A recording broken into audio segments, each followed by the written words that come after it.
They gave me the corner office, the fancy title, and a fake smile. Said I was the perfect fit. 3 weeks later, I was nearly indicted for something I didn't even understand. Turns out, the dream job wasn't a promotion. It was a trap, built just for me. But if they thought I'd go down quietly, they picked the wrong guy. I'm Nate, 33, former operations lead, and recently, but unofficially, labeled the golden hire at Drayton Logistics. I've spent a decade climbing the corporate ladder, putting in 60-hour weeks while others played office politics. I don't schmooze, I deliver. That's why I was shocked and flattered when upper management offered me a newly created executive efficiency director role. Full autonomy, big salary, my own team. It felt like validation, like all the late nights finally meant something. Only something felt off. The previous quarter had rumors of layoffs, and nobody else was being promoted. But I told myself I earned this. If only I trusted my gut. Because what came next wasn't success, it was sabotage. And I was their fall guy. Back then, I had no idea where this would lead. If you stick around till the end, you'll see how easy it is to become someone else's alibi. And maybe, it'll open someone's eyes before it's too late. The day I started at Drayton's corporate HQ, I wore my best charcoal suit. Not because I wanted to impress anyone, but because I didn't want to look like I didn't belong. This job was everything I'd worked for, executive efficiency director. Flashy, sure, but it meant I finally had a say in how things were run.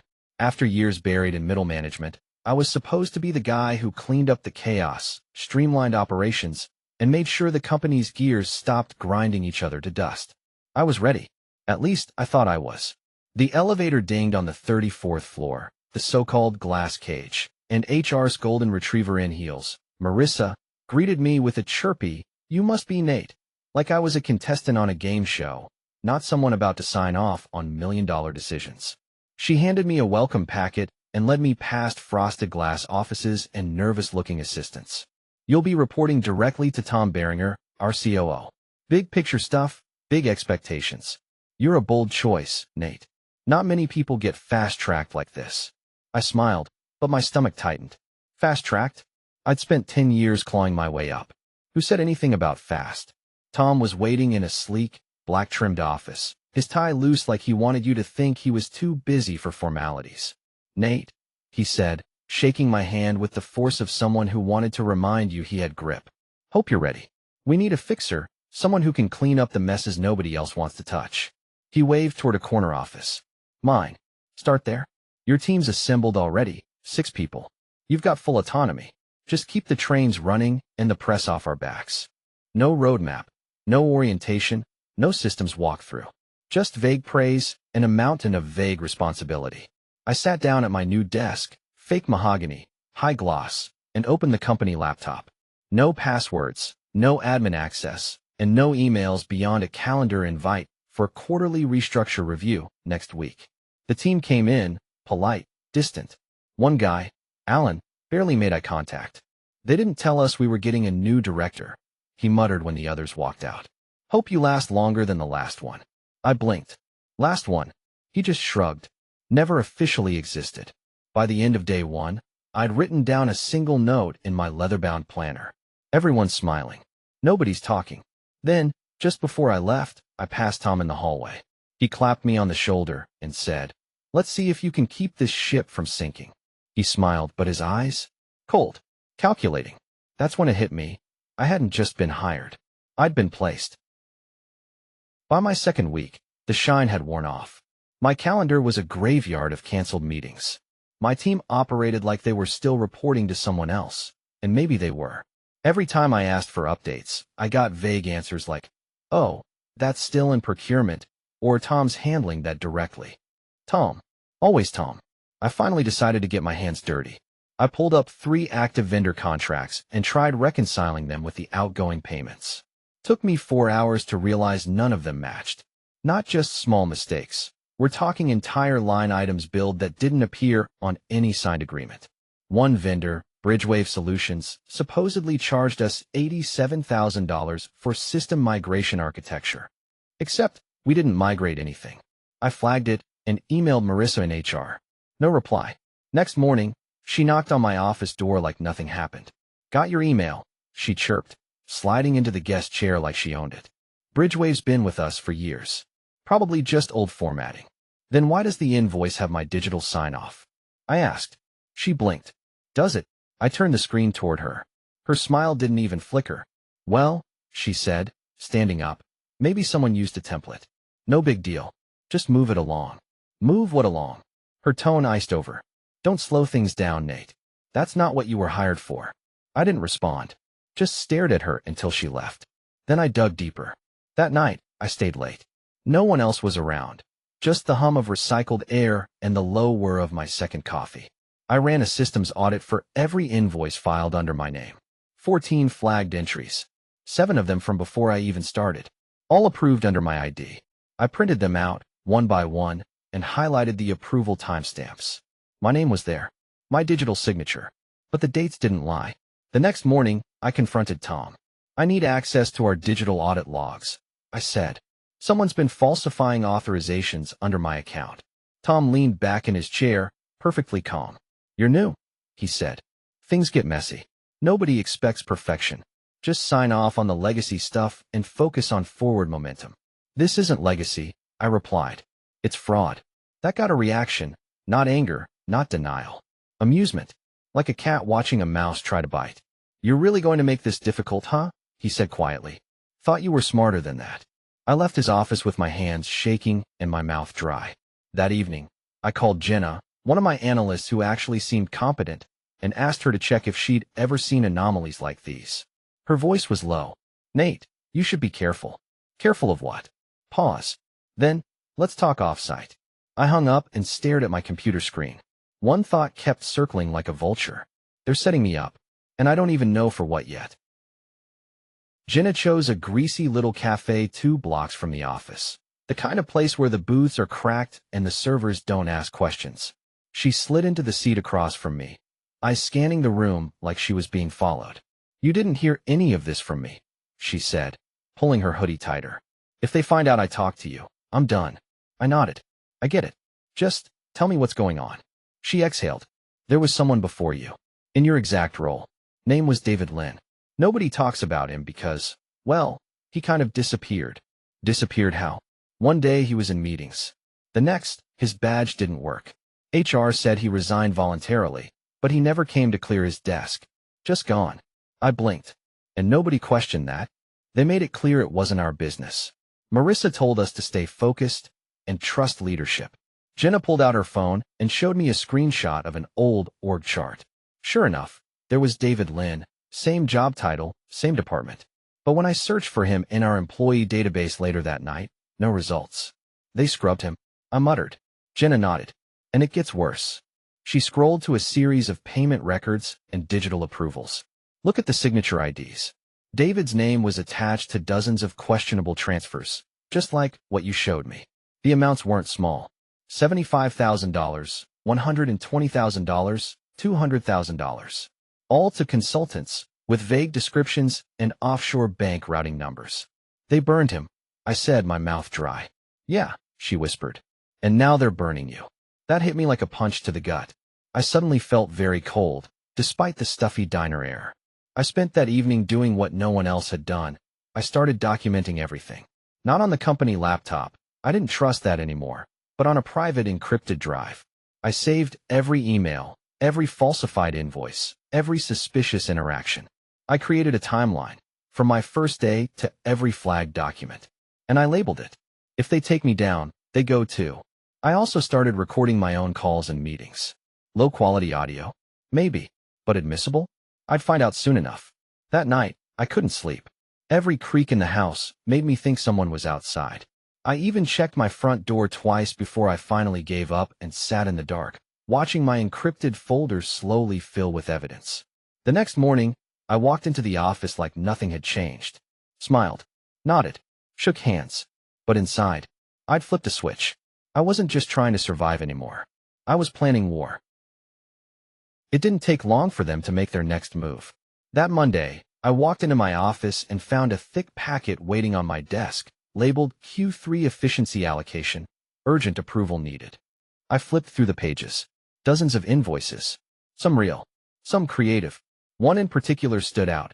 $247,890 for organizational realignment strategy, outsourced. The vendor? Bridgewave. Again, no scope of work, no contract. And worse, at the bottom, a sticky note in Tom's handwriting. Nate, just rubber stamp this. We'll clean up the books next quarter. Trust me. I didn't even sit down. I marched straight to Tom's office. He was on a call, feet on the desk, laughing like he didn't have a care in the world. He waved me in without pausing the conversation. Yeah, tell them Q4 is non-negotiable, huh? Exactly. All right, gotta go, my cleaner's here. He hung up and smirked. What's the emergency? You want me to sign off on almost $250,000 for a vendor we never contracted? Again. It's handled, he said, brushing imaginary dust off his sleeve. Bridgewave's part of our internal network now. That money's just paper, Nate. It gets shuffled. Everyone does it. I'm not signing it. His smile didn't falter. You will. No, I said calmly. I really won't. He stood, slowly, walked around his desk until we were face to face. You've been digging, he said quietly. Asking questions. Making spreadsheets. That's not your job. My job, I said, is efficiency. You hired me to clean things up. So that's what I'm doing. Tom tilted his head. You think you're a hero. That this place can be saved.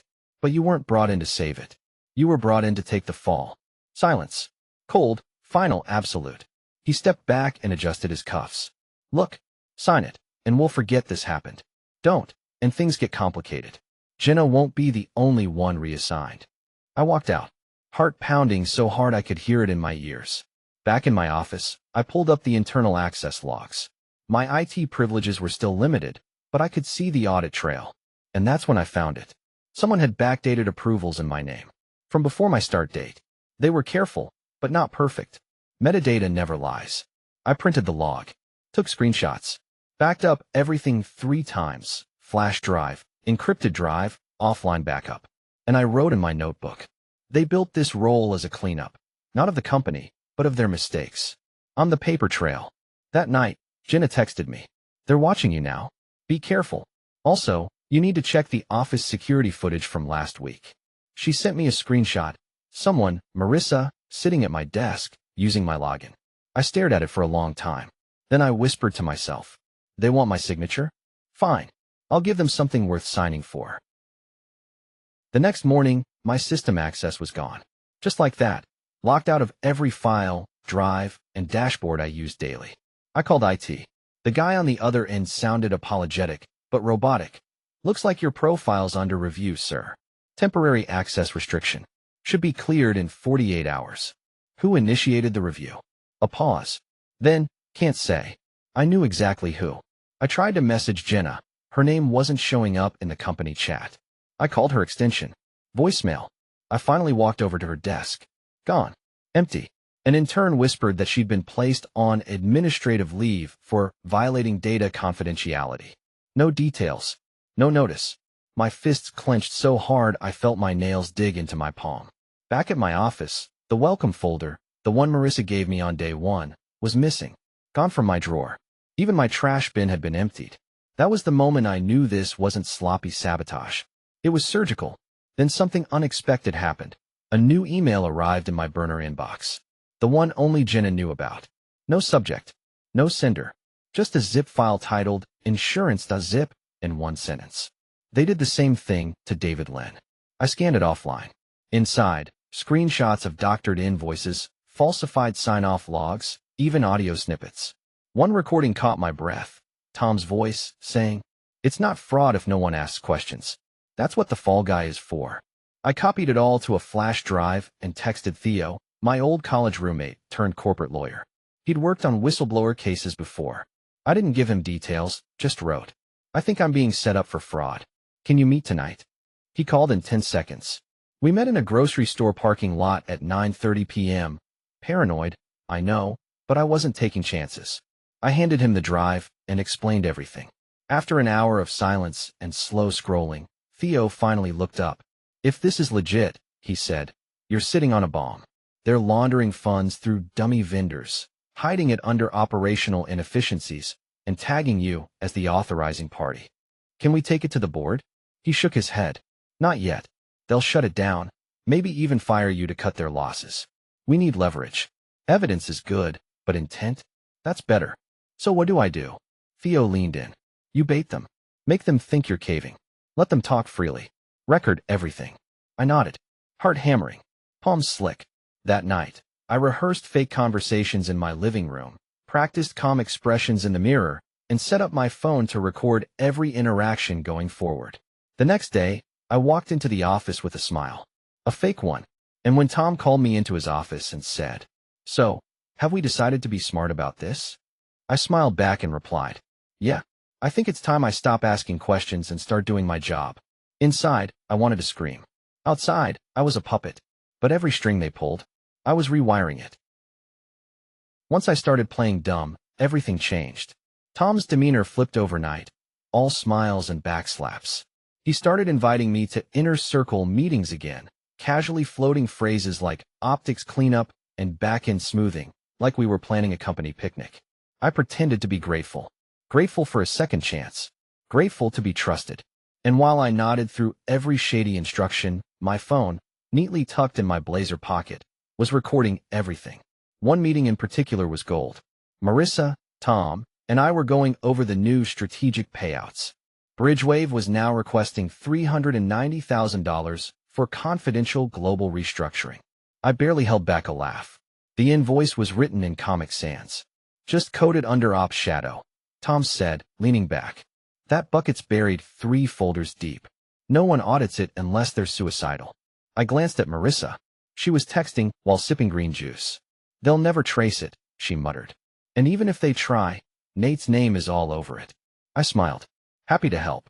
My thumb clicked the phone's volume button twice, a habit now. Every few minutes, I checked to make sure it was still recording. I spent the next 2 days building a hidden burner email account. I uploaded every voice file, every document, every invoice, and gave Theo full access. We labeled them by risk category: fraud, conspiracy, retaliation. Then we started phase 2. I sent a request to the board. Subject: request to present internal operations review. Q3 anomalies. Short: professional. Just curious enough to be ignored, or just serious enough to raise eyebrows. To my surprise, I got a reply. Approved. 10 minutes during the Friday performance sync. Keep it concise. Perfect. That Friday morning, I wore my original charcoal suit again. The one from day one. A quiet reminder of who I was before all this. Tom passed me in the hallway. Don't forget, he said, smiling. Today's all about team wins. Nothing controversial. I grinned. Wouldn't dream of it. The board meeting was packed. Execs from legal, finance, even a regional VP I'd never seen before. I waited until the last 5 minutes of the sync to speak. I just want to highlight a few efficiency trends. I began, clicking through a bland-looking PowerPoint. The title slide read, Q3 Operational Streamlining Overview. But slide 3 was titled, The Setup, How $1.8 million Disappeared. Silence. I walked them through the first shell vendor. The falsified signatures. The timestamps. Then I hit play. Tom's voice filled the room. It's not fraud if no one asks questions. That's what the fall guy is for. Dead quiet. Then Marissa, clearly recorded, laughing. And if he says anything, we've got enough on him to bury his career. I looked up. Tom was pale. Marissa looked like she'd swallowed her teeth. I ended with, I believe this speaks for itself. The documentation has been forwarded to legal, compliance, and external auditors. A pause. Then the board chair asked one question. Nate, how long have you known? I met his eyes. Long enough to stop trusting smiles. 5 terrifying seconds, nobody moved. No one spoke. Not Tom. Not Marissa. Not the board chair. It was like the room had stopped breathing. Then the legal director, Angela Chu, the one who hadn't said a single word all meeting, slowly closed her laptop. We'll need to adjourn for an executive session, she said coolly. Effective immediately. Tom's chair screeched as he stood up. Wait a second. This is out of context, he barked, his voice cracking under the pressure. You don't understand the internal mechanisms. This is misinterpreted. Angela raised a hand. Thomas, please sit down. You will have a chance to respond. Just not here. That was the moment I realized the recording hadn't just worked. It had detonated. Security entered the room like they'd been waiting outside. 2 officers in suits, no name badges, heads on a swivel. One of them walked straight to Tom. Mr. Beringer, please come with us. Tom froze. You've got to be kidding me. On what grounds? Angela didn't flinch. Pending investigation of internal misconduct, we are placing you on immediate administrative leave. HR will coordinate retrieval of your personal items. Then she turned to Marissa. You as well. Marissa's mouth dropped. This is ridiculous. He forged this. This entire presentation is a stunt. Angela didn't even look at her. She turned to me instead. Nate, we'll be reviewing all materials you've submitted. We appreciate your transparency and will be contacting you shortly. I nodded, jaw tight, adrenaline running wild under my skin. Marissa stormed out. Tom followed behind her, flanked by security. He turned once, looked at me. Not with rage, not even with fear. With disbelief. Like a man who just realized the bait was laced. I didn't say a word. After they were gone, the room broke into hushed murmurs and shuffled papers. A few board members came over, asked me clarifying questions. I handed them each a neatly printed summary packet and offered to make the recordings available via secure drive. Angela leaned in before leaving. Don't go anywhere. We'll need a full debrief. I waited until everyone else cleared out. Then I walked back to my office and sat down, alone. 10 minutes later, Jenna appeared in the doorway. I stood up, stunned. You're back. She smiled. Got a call this morning from legal. Said someone flagged a violation of my suspension. Asked if I'd be willing to return under whistleblower protection. I exhaled, finally letting my shoulders drop. You sure about this? She nodded. Let's finish what we started. That afternoon, we filed a joint statement with the ethics office, detailing everything we knew, timelines, witness accounts, backup evidence. Theo oversaw it all. I didn't hear from Tom or Marissa after that. Not directly, but I didn't need to, because the fallout was only just beginning. And the cleanup? This time it was theirs. By Monday, the headlines had started rolling in. Executive fraud scandal at Drayton Logistics. Whistleblower comes forward with shocking evidence. $1.8 million in fake vendor payments traced to suspended executives. I didn't leak the story, but someone did. And let's just say, it spread faster than fire on dry paper. Theo told me to lay low, so I worked from home while the company spiraled. I wasn't technically suspended, not yet, but I wasn't about to stroll into HQ with every camera in the lobby pointed at me. That week, Drayton launched an internal investigation, but external regulators had already beaten them to it. The SEC sent a request for financial records.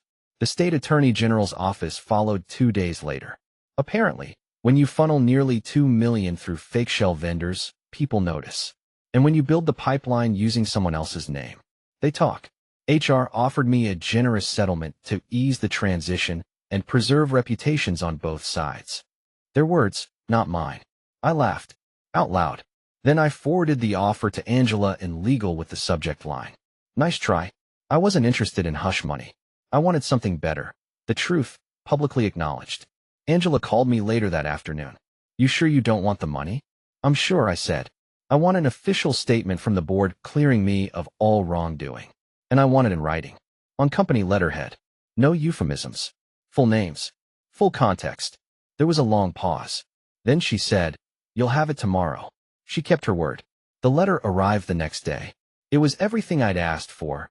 A formal acknowledgement that I had not authorized the fraudulent expenses, that I had been targeted by internal bad actors, and that my cooperation had been instrumental in exposing the scheme. I printed it out and taped it to the inside of my closet door. Sometimes, late at night, I still read it. Not because I need validation, but because it reminds me that I didn't imagine it, that I didn't lose my mind. Because for a while there, I really thought I had. A week later, Theo called. Bad news, he said. Tom's hired a high-profile attorney. I sighed. And the good news? He's suing the company, not you. Apparently, Tom's defense was that he was pressured by the system and used as a scapegoat for a culture of dishonesty. Irony has never tasted so sweet. As for Marissa, she lawyered up and went silent. Rumor has it she tried deleting her social media and left the state. Good. Let her run. Meanwhile, I started writing. Not a book. Not yet. Just posts. Anonymous stories. Blog entries about workplace sabotage, fake promotions, paper trail traps. The kind of stuff no one believes until it happens to them. One post went viral. Then another. People started emailing, sharing their stories, asking what to do next. Turns out, I wasn't the only one. Far from it. And as I sat at my desk, typing late into the night, I realized something. They built a fake job to destroy me. But I turned it into a platform to expose them all. Final. Tom lost his executive license. Marissa pled out in exchange for a lighter sentence. But her career? Gone. Drayton restructured its entire C-suite, issued a public apology, and implemented third-party financial oversight. As for me, I never went back. I declined the job offers that came rolling in after the press hit. I didn't want another corner office. I wanted to build something honest, from the ground up. The burner blog I started? Now it's a full platform. Anonymous, secure, and growing. Thousands of employees sharing red flags, warning signs, and how to spot the traps before they close. Last month, it passed 1 million views. They gave me a job designed to destroy me, and I turned it into a movement. Funny thing is, I sleep better now than I ever did in that glass-walled office. And I never sign anything without reading the fine print.